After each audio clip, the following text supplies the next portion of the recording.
नमस्कार दोस्तों, हमारे चैनल में आपका स्वागत है। आज हम रामायण के कुछ महत्वपूर्ण अध्यायों का सारांश प्रस्तुत कर रहे हैं, जिसमें राजकुमार रामचंद्र के वनवास के समय अयोध्या के लोगों का दुख, रानी कौशल्या और रानी सुमित्रा की भावनाएं और राम के प्रति लोगों की भक्ति को दर्शाया गया है। इन अध्यायों में हमें यह समझने को मिलता है कि कैसे राम ने अपने पिता के प्रति वचनबद्धता दिखाई और अयोध्या के लोग उनके प्रति अपनी गहरी भक्ति व्यक्त करते हैं। इस वीडियो को अंत तक देखें और अगर आपको यह पसंद आए तो लाइक करें, शेयर करें और हमारे चैनल को सब्सक्राइब करें। हमें कमेंट में बताएं कि आप इस वीडियो से क्या नया सीख रहे हैं। मनुष्यों में सिंह राजकुमार रामचंद्र विनम्रता से प्रस्थान करते ही आंतरिक कक्ष की महिलाओं में एक महान दुख की पुकार उठी। उन्होंने कहा, रामचंद्र कहाँ है जो अनाथों, कमजोरों और दुखियों का एकमात्र आश्रय और शरण है। राजकुमार राम कहाँ है जो उत्तेजित होने पर भी क्रोध नहीं दिखाते, जिन्होंने किसी भी हृदय को उत्तेजित नहीं किया, जिन्होंने क्रोधित लोगों को शांत किया और दूसरों के दुख को अपने दुख के समान समझा। वह राम अब कहाँ है जिन्होंने हमें उसी सम्मान से देखा जैसे उन्होंने अपनी महान माता रानी कौशल्या को देखा। वह राम जो विश्व के रक्षक है अब कहाँ भटक रही है, जो वन में गए हैं, कैकेयी द्वारा सताए गए हैं और अपने पिता द्वारा निर्वासित किए गए हैं। ओ राजा कितने असंवेदनशील हो गए हैं, जिन्होंने सत्यवान और धर्मात्मा राम जो सार्वभौमिक प्रेम की पात्र है को निर्वासित किया। इस प्रकार दरबार की सभी महिलाएं गायों की तरह जोर से रोने लगी जो अपने बछड़ों से वंचित हो गई थी।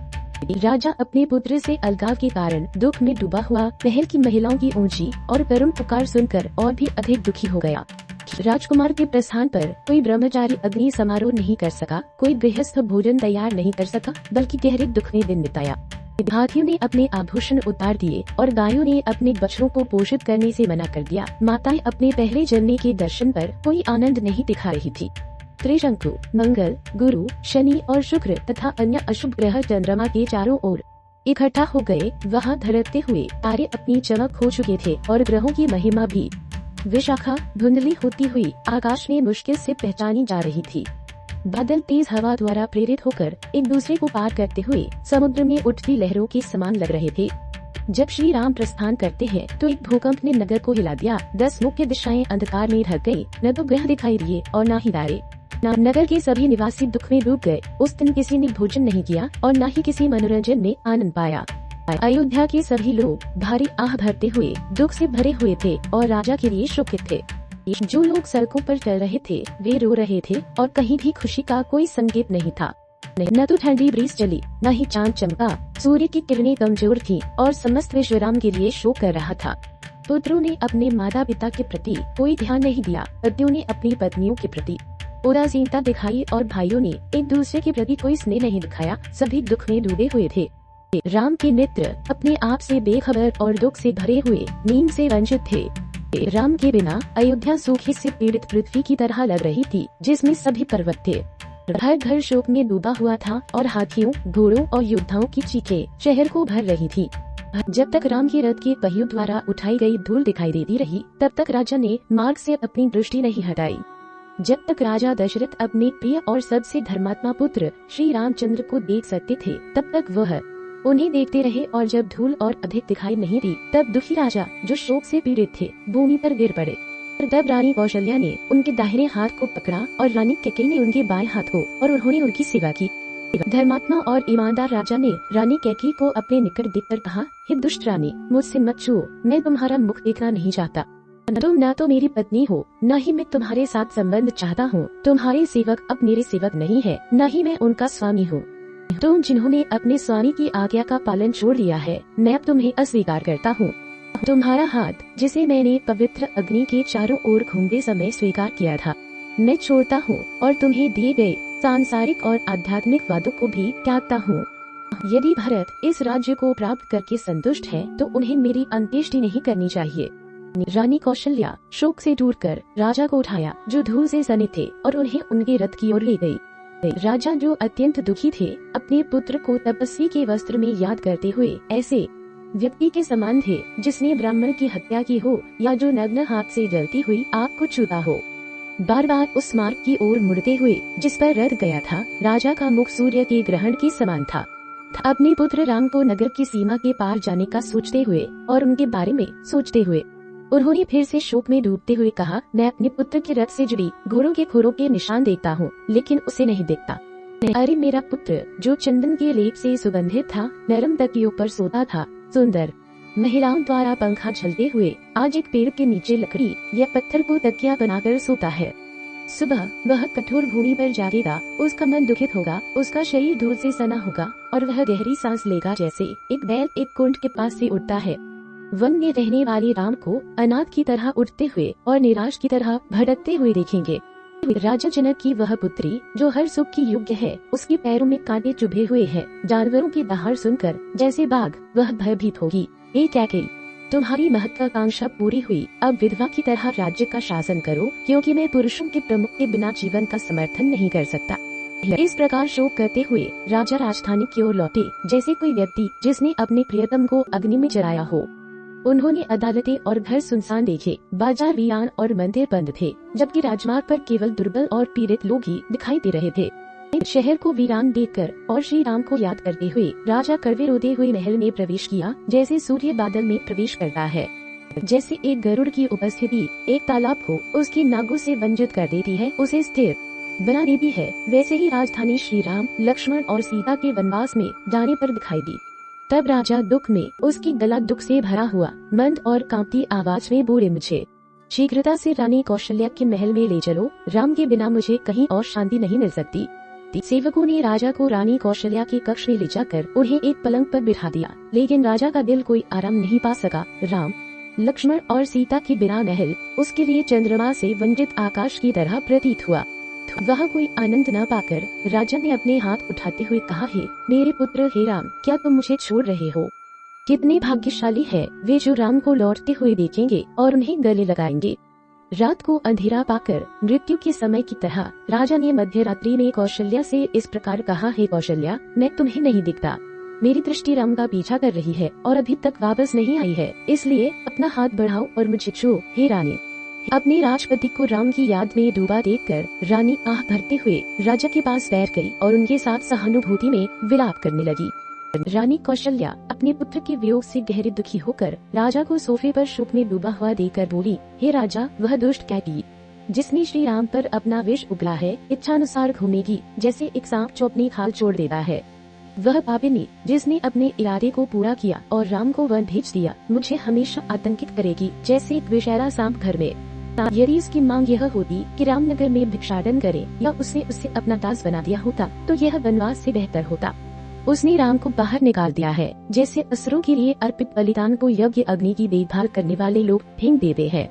लंबे भुजाओं वाले राम जो महान धनुष के धारक हैं, हाथी के राजा की तरह चलते हुए अब तक सीता और लक्ष्मण के साथ वन पहुंच चुके होंगे। हे राजा, विचार करें कि आपका पुत्र राम, जिसने पहले कभी दुख का अनुभव नहीं किया, आपको कैकेयी के उकसाने पर निर्वासित किया गया है। अब उन पर क्या भाग्य आएगा। धन के बिना युवावस्था में निर्वासित जब एक राजा की खुशी उसकी होनी चाहिए थी, वह वन में जड़ों और जामुनों पर कैसे जीवित रहेगा। क्या वह समय कभी आएगा जब मैं राम, लक्ष्मण और सीता को लौटते हुए देखूंगी, जिससे मेरा दुख समाप्त हो। वह शुभ दिन कब आएगा जब प्रसिद्ध राजधानी जो आनंदित जनों से भरी होगी, ध्वज, बैनर और माला से सजी होगी, राम का स्वागत करेगी। क्या वह शुभ घड़ी कभी आएगी जब नागरिक उनकी वापसी की खबर सुनकर आनंदित होंगे, जैसे पूर्णिमा के समय समुद्र। तब श्री राम सीता के साथ नगर में प्रवेश करेंगे, जैसे एक बैल जो संध्या के समय गायों के झुंड के आगे नगर लौटता है। तब राजधानी के लोग जो उन्हें चावल बिखेरने के लिए इंतजार कर रहे हैं, हजारों की संख्या में मार्गों पर इकट्ठा होंगे राम का स्वागत करने के लिए, जो अपने शत्रुओं को पराजित करने वाले हैं। तब मैं अपने पुत्रों को देखूंगी जो दो पर्वत चोटियों की तरह चमकते हैं, अयोध्या लौटते हुए, कान की बालियों से सजे हुए, तलवार और कटारी लिए हुए। तब दोनों राजकुमार जानकी के साथ नगर का परिक्रमा करते हुए कन्याओं और ब्राह्मणों के हाथों से फूल और फल के उपहार प्राप्त करेंगे। तब धर्मात्मा और बुद्धिमान राम मेरी ओर दौड़ेंगे जैसे एक बच्चा। निसंदेह मेरा प्रेम उनके लिए बहता है जैसे माताएं अपने बच्चों को दूध पिलाते समय। ओ महान राजा, इसी कारण कैकेयी ने मेरे बच्चे के प्रति मेरे प्रेम को बढ़ा दिया है। उसके बिना मैं उस गाय की तरह हूँ जिसका बछड़ा एक सिंह द्वारा बलात्कृत किया गया है। मेरे एकमात्र पुत्र राम सभी शास्त्रों में निपुण है और हर उत्कृष्ट गुण से संपन्न है। ऐसे पुत्र के बिना मैं जीवित नहीं रह सकता। हे महान राजा, मैं अपने वीर और प्रिय पुत्र के बिना जीवन नहीं बिता सकता। मेरे पुत्र से अलगाव के कारण उत्पन्न शोक की अग्नि मुझे भस्म कर रही है, जैसे गर्मियों में सूर्य की किरणें पृथ्वी की सतह को भस्म कर देती है। धर्मपरायण रानी सुमित्रा ने रानी कौशल्या के विलाप को सुनकर उन्हें समझदारी से कहा, रानी, आप अपने पुत्र जो सभी गुणों से संपन्न है के लिए इस प्रकार क्यों रो रही है? हे उच्चतम महिला, श्री राम ने सिंहासन का त्याग कर दिया है और अपने पिता को गौरवान्वित करने के लिए वन में चले गए हैं। सत्य के भक्त के रूप में श्री राम अपने पिता का सम्मान करते हुए सबसे अच्छे मनुष्य के रूप में व्यवहार कर रहे हैं और अपने पिता की भविष्य की महिमा को सुनिश्चित कर रहे हैं। दुख की कोई बात नहीं है, क्योंकि राम धर्म के मार्ग पर चल रहे हैं। न ही लक्ष्मण के लिए दुख करने की कोई बात है, जो सभी के प्रति दयालु, पाप मुक्त, राम की सेवा करने वाले और हर तरह से सर्वोच्च भलाई के योग्य है। कोमल गधी जानकी भी आपके धर्मपरायण पुत्र का अनुसरण कर रही है। हे रानी, राम का वनवास दुख का कारण नहीं है, क्योंकि वह सभी प्राणियों के रक्षक और धर्म का अनुयायी है। हे रानी, उनके अच्छे नाम का ध्वज तीनों लोकों में लहराता है। राम की पवित्रता पर विचार करें। सूर्य भी अपनी किरणों से उन्हें दुखी करने की हिम्मत नहीं करता। उनकी उपस्थिति में गर्मियों में वन की गर्म हवाएं ठंडी हो जाएगी और बसंत की ब्रीज की तरह उन्हें ताजगी प्रदान करेंगी। जब रात में वन में सोएंगे तो चांद एक पिता की तरह अपनी ठंडी किरणों से उनकी सहायता करेगा। वह रामचंद्र, जिसे ब्रह्मर्षि विश्वामित्र ने अपने पुत्र शंबर की मृत्यु पर दिव्य अस्त्र दिए, वह वीर पुत्र जो मनुष्यों में सिंह के समान है, अपनी बाहों की शक्ति पर निर्भर करते हुए वन में अपने महल की तरह निर्भीकता से निवास करेगा। वह नायक, जिसकी बाण उसकी शत्रुओं को नष्ट कर देते हैं, निश्चित रूप से पृथ्वी द्वारा सहायता प्राप्त करेगा। वह राम, जो महान शक्ति, सामर्थ्य और साहस से संपन्न है, जल्द ही अपने वनवास की समाप्ति पर राज्य को पुनः प्राप्त करेंगे।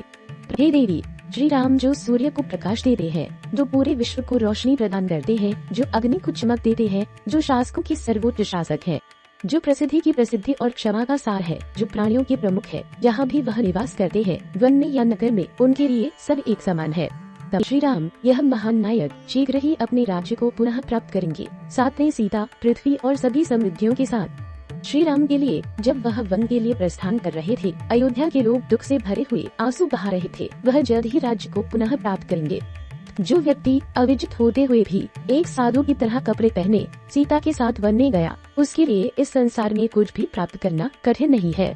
उनके लिए क्या कठिन होना चाहिए, जो धनुष और तलवार से सुसज्जित है और जिनका मार्ग लक्ष्मण द्वारा पहले से ही प्रशस्त किया गया है। हे देवी, शोक और मोह को त्याग दो। निसंदेह तुम श्री राम को अपने वनवास से लौटते हुए देखोगी। हे तुम जो निर्दोष हो, हे कल्याणी, हे शुभा, तुम अपने पुत्र को चंद्रमा की तरह देखोगी, जो तुम्हारे चरणों में अपना सिर रखेगा। तुम आनंद के आंसू बहाओगी अपने पुत्र को सिंहासन पर और राजा के खजाने का स्वामी होते हुए देखकर। हे देवी, न तो शोक करो और न ही तुम्हारा मन व्याकुल हो। मैं राम के संबंध में कोई अशुभता नहीं देखता। शीघ्र ही तुम अपने पुत्र को सीता और लक्ष्मण के साथ देखोगी। हे पाप मुक्त रानी, तुम्हें दूसरों को प्रोत्साहित करना चाहिए, तो फिर तुम अपने हृदय को दुख क्यों दे रही हो? हे देवी, शोक मत करो। इस संसार में राम से अधिक धर्मात्मा कोई नहीं है। राम को अपने मित्रों के साथ वन से लौटते हुए देखकर तुम्हें उनके प्रति प्रणाम करते हुए तब तुम आनंद के आंसू बहाओगी, जैसे वर्षा के मौसम में बादल। संक्षेप में मैं तुम्हें बताता हूँ। तुम्हारा पुत्र श्री राम राजधानी लौटते हुए अपने कोमल हाथों से तुम्हारे चरणों को दबाएगा। अपने पुत्र को तुम्हारे चरणों में झुकते हुए देखकर तुम उसे आंसुओं से ढक दोगी, जैसे बादल पहाड़ों को वर्षा से ढक देते हैं। इस प्रकार सुंदर सुमित्रा, जो सभी के प्रति सदैव प्रेरक और दयालु थी, रानी कौशल्या को सांत्वना देने के लिए शब्दों का प्रस्ताव रखती है और बोलने के बाद चुप हो जाती है। मुख्य रानी श्री राम की माता रानी सुमित्रा के शब्द सुनकर शांति पाती है और अपने दुख को भूल जाती है, जो शरद के बादलों की वर्षा की तरह है, जो जल्दी ही गायब हो जाती है। राजधानी के लोग, जो श्री राम के प्रति गहरी भक्ति रखते थे, सत्य के संरक्षक, उनके वन की ओर जाते समय उनका अनुसरण करते रहे। हालांकि राजा दशरथ अपने मंत्रियों की सलाह पर लौट गए। अयोध्या के नागरिक राम के रथ के बगल में दौड़ते रहे। नगर के निवासियों ने राम के प्रति भक्ति दिखाई, जिनकी गुरु ने उन्हें पूर्ण चंद्रमा की तरह चमकदार बना दिया, और करुणा से रोते हुए पवित्र राजकुमार से लौटने की प्रार्थना की। लेकिन राम अपने पिता को अपने वचन के प्रति सच्चा साबित करने के लिए दृढ़ वन की ओर बढ़ते रहे। उन्होंने राम को ऐसे देखा जैसे प्यासा व्यक्ति पानी को देखता है, और उन्होंने उन्हें पिता की तरह कोमल स्नेह से संबोधित किया। उन्होंने कहा है, अयोध्या के लोग मेरे लिए मुझ पर दिखाए गए प्रेम और सम्मान को और भी अधिक मात्रा में भरत पर अर्पित करें। राजकुमार भरत, जो उत्कृष्ट स्वभाव के हैं निश्चित रूप से आपके प्रति दयालुता से व्यवहार करेंगे और आपके प्रिय बनेंगे। कि यद्यपि वे युवा है, वे बुद्धिमान, विनम्र और महान साहस से संपन्न है, उदार और दयालु। उनके राजगद्दी पर चढ़ने पर आपको डरने की कोई आवश्यकता नहीं होगी। राजा दशरथ ने उनकी महान गुण के कारण उन्हें उत्तराधिकारी नियुक्त किया है, इसलिए हमें राजा का पालन करना चाहिए। जब मैं वन में अनुपस्थित रहूंगा तो आपको उनके प्रति ऐसा व्यवहार करना चाहिए कि उन्हें कोई दुख न हो। आप जो मुझे प्रसन्न करने की इच्छा रखते हैं, राजा का पालन करें। राम ने लोगों को बार बार राजा का पालन करने के लिए निर्देशित किया, जिससे उनके राजा के रूप में उन्हें देखने की इच्छा और बढ़ गई। ऐसा प्रतीत हुआ कि राम और लक्ष्मण ने पीड़ित और रोते हुए नगरवासियों को अपने पीछे खींच लिया, जैसे वे एक डोरी से बंधे हों। उम्र, ज्ञान और तपस्या में बड़े बुजुर्गों में से पहले, जिनके सिर वृद्धावस्था के कारण कांप रहे थे, दूर से पुकारते हुए कहा है, तेज और उत्कृष्ट घोड़े, लौटो लौटो, आगे मत बढ़ो और राम का समर्थन करो। सभी प्राणियों में संवेदनशीलता होती है, लेकिन आप सुनने की क्षमता में उत्कृष्ट हैं, इसलिए हमारी प्रार्थना सुनो और लौट जाओ। हम अपने स्वामी के दिल को सरल और कोमल जानते हैं। हम उन्हें एक नायक के रूप में जानते हैं जो अपने वादों में दृढ़ है, इसलिए अयोध्या लौटो, राम को वन में मत ले जाओ।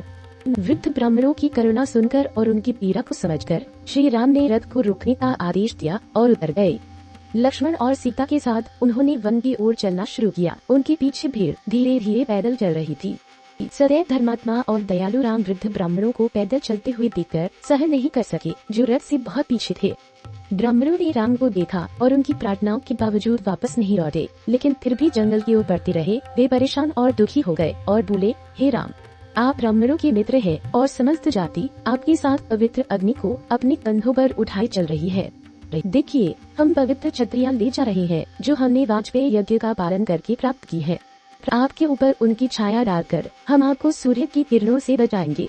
हे बालक, पहले आपका मन वेद के अध्ययन में लगा था, लेकिन अब आप जंगल में जाने का निश्चय कर चुके हैं। हमारा एकमात्र धन वेद हमने अपनी स्मृति में संचित किया है और हमारी पत्नियां घर पर है जो अपने वैवाहिक भक्ति से सुरक्षित है। तो आगे विचार करने का कोई कारण नहीं है। हम आपके साथ जाने का दृढ़ संकल्प कर चुके हैं। यदि आप धर्म के मार्ग पर नहीं चलेंगे तो कौन उसका अनुसरण करेगा? हे राम, और क्या कहा जा सकता है? हम, जिनके सिर हंस के पंखों की तरह सफेद है, आपको विनम्र प्रणाम करते हैं। हमारे बीच कुछ ने अपने यज्ञों की शुरुआत की है। हे राम, उनकी पूर्णता आप पर निर्भर करती है। न केवल हम, बल्कि पशु, पक्षी और पेड़ भी आपसे लौटने की प्रार्थना करते हैं। इन सभी पर दया करें।